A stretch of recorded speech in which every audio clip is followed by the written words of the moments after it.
Nahmadu wa nusallimu ala rasulil karim, amma ba'du. Ini adalah bahagian ke-10 nasihat dan pesanan Abu Zar.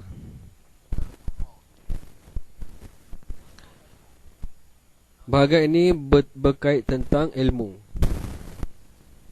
Di samping ilmu-ilmu masail, iaitu permasalahan untuk menentukan sah, batal, halal, haram, kita mesti menambahkan ilmu fadail, supaya menambahkan keseronokan untuk beramal dengan amal-amalan yang baik dan dari betapa ruginya meninggalkan mana-mana amal. Untuk masuk ini juga kita mesti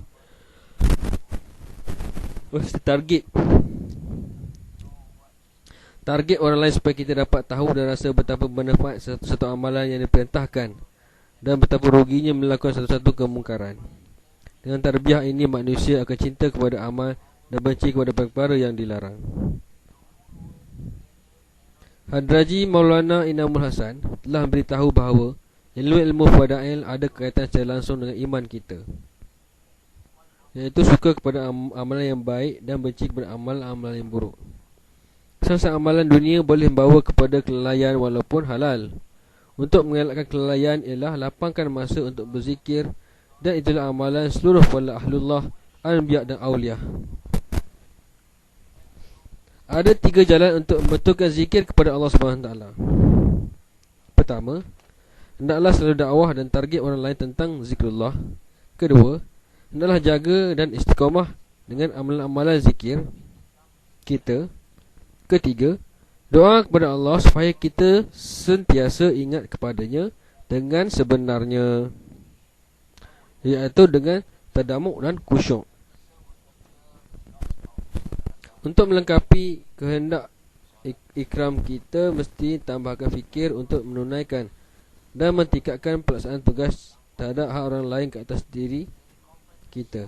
Melalui pembentukan akhlak kita ke arah lebih baik, umat yang berpecah akan dapat bersatu kembali, dan orang-orang kafir yang liar akan datang kepada Islam.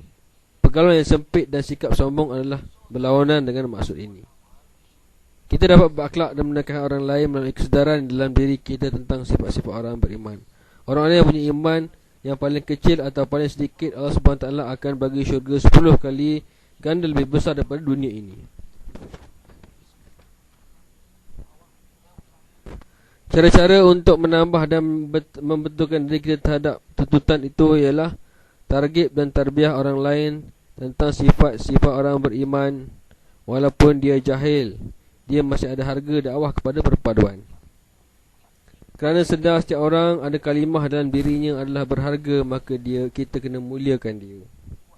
Berdoa kepada Allah SWT dan letakkan rasa cinta dalam hati kita terhadap orang-orang Islam.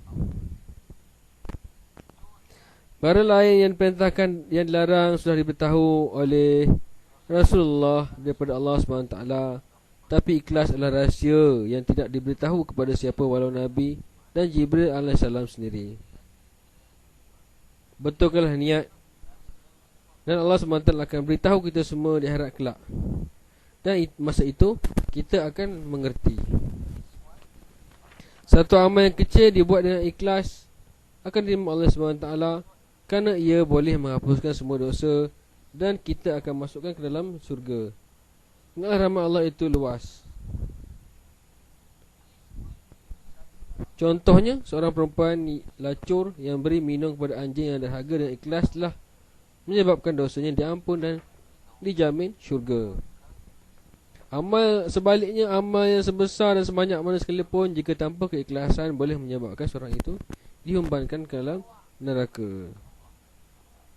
Untuk mencapai hakikat ikhlas ialah dakwah orang lain tentang ikhlas, tarbiyah bersifat ikhlas, laksanakan segala amal dengan ikhlas, dan akhirnya berdoalah kepada Allah supaya Allah SWT kurniakan keikhlasan kepada kita,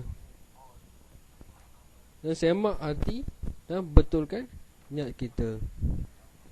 Semoga pesanan dan nasihat yang saya ambil daripada